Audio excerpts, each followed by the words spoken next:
E eu vou tratar de um ponto bem específico sobre os sistemas utilizados nos pregões eletrônicos. Dois sistemas que eles possuem tecnologias distintas na fase de lances, né? E antes de entrar especificamente relatar os dois temas, eu queria só dizer por que esse assunto me chama atenção. E não raro isso acontece. Um dia eu estava observando um pregão eletrônico aqui no Estado, né, que era uma licitação do Estado.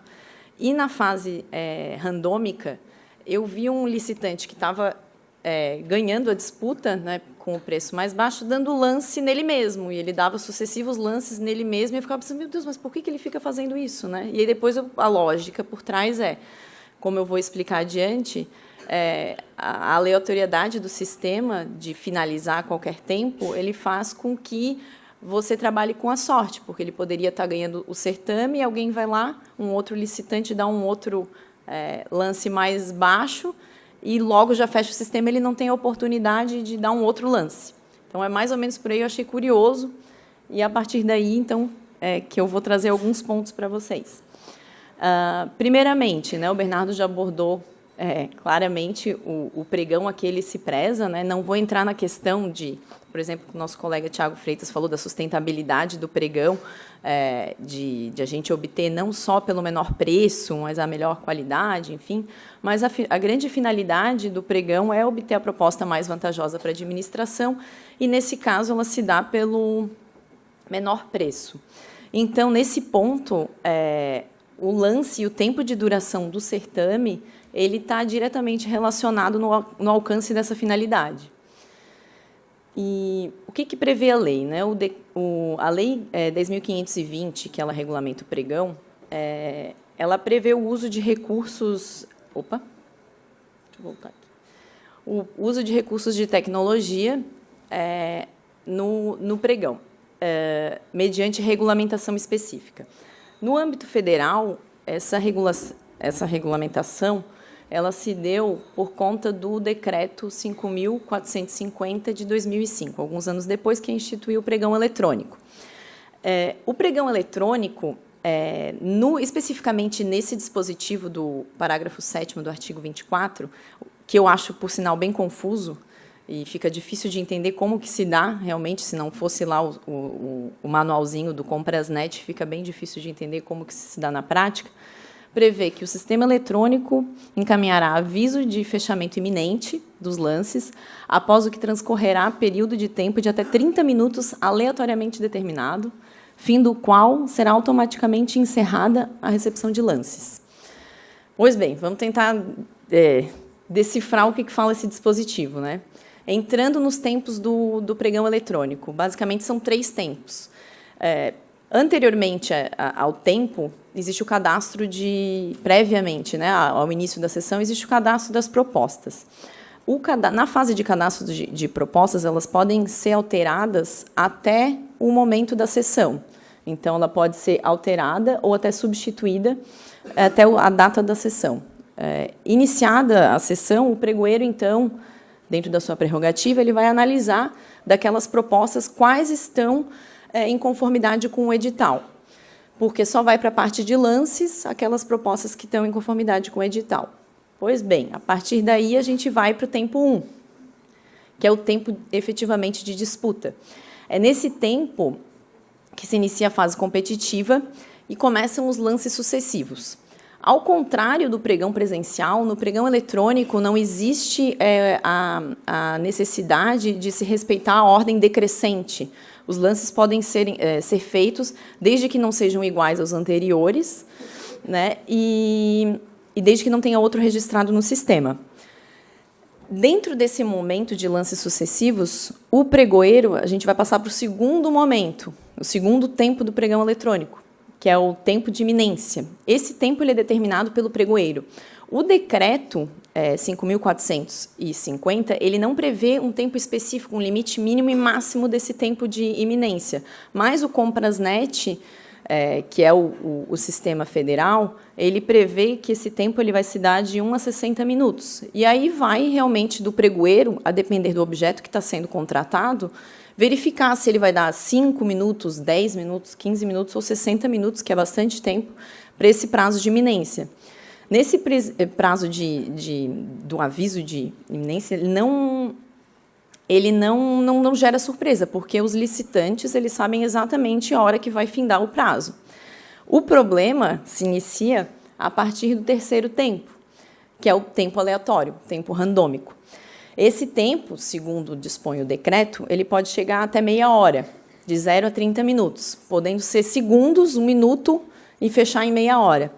E aí nos leva àquela situação que eu relatei no início, do licitante que está com a melhor proposta começar a dar lance em si mesmo com medo de que ele não consiga alcançar o êxito na licitação oferecendo a melhor proposta.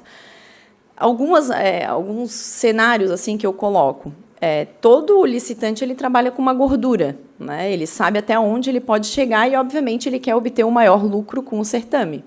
Então, a partir do momento que ele sabe que tem uma fase aleatória, ele guarda na fase de lances um pouco dessa gordura que, de repente, ele poderia ter dado se ele soubesse qual é o momento que realmente iria finalizar a licitação. Então, isso gera alguns problemas, né?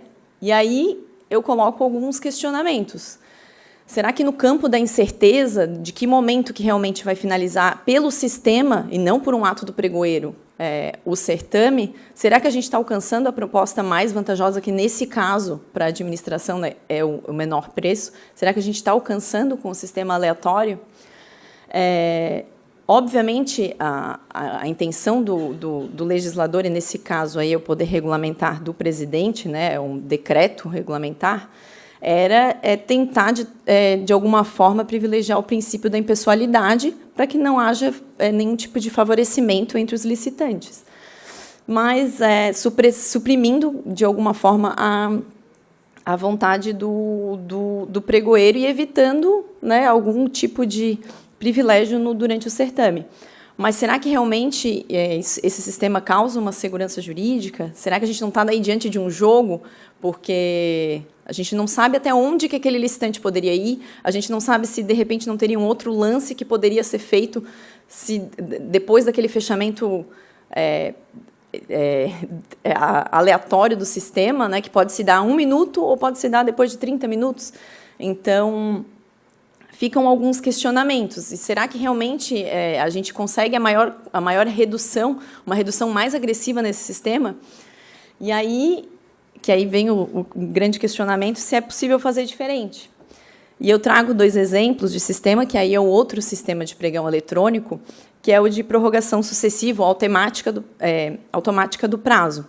O Banco do Brasil ele utiliza os 2 sistemas. Ele tem tanto de prorrogação automática quanto do tempo randômico. E aí ele deixa a cargo do administrador público definir, a depender do tipo de licitação, qual que ele vai utilizar. E tenta aí o outro sistema que é utilizado pelo governo do estado de São Paulo, que é o BEC, e esse sistema ele já ganhou prêmios, inclusive, de inovação. Muito bem falado, bem quisto.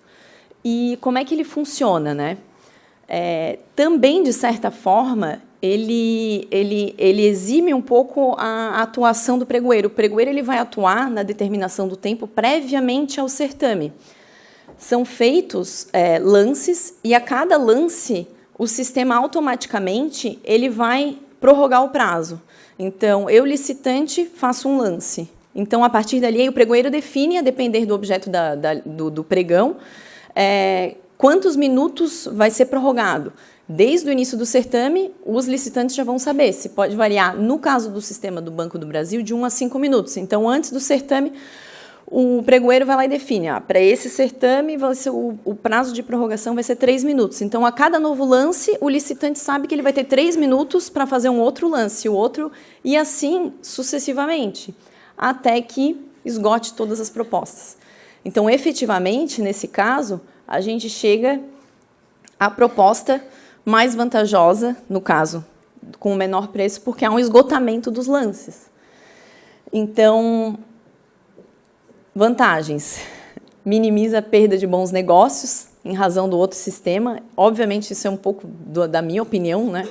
Que eu vejo que ele acaba, pelo fato de esgotar as propostas, você acaba inevitavelmente chegando ao limite de todos os fornecedores naquela situação, de todos os licitantes, até onde eles poderiam chegar. E aí fica o questionamento, né? Qual que seria o melhor método a ser adotado? E se, de repente, poderiam existir outros métodos, porque a Lei 10.520 ela prevê o uso desses recursos tecnológicos, mas a serem regulamentados por legislação específica. Então, existe essa prerrogativa da administração, por exemplo, estadual, do federal, a gente já tem o decreto federal, a, de repente, inovar nessa questão de sistema. E sempre pensando, né, o que deve ser levado em conta.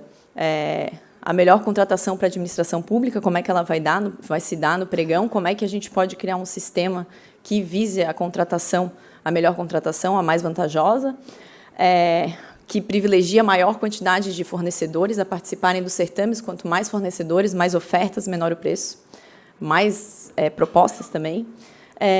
A celeridade também do certame, porque a partir do momento que tu coloca, de repente, um prazo de 60 minutos, às vezes isso não preza pela celeridade num pregão que já se esgota no começo, e também que privilegia a segurança jurídica sempre.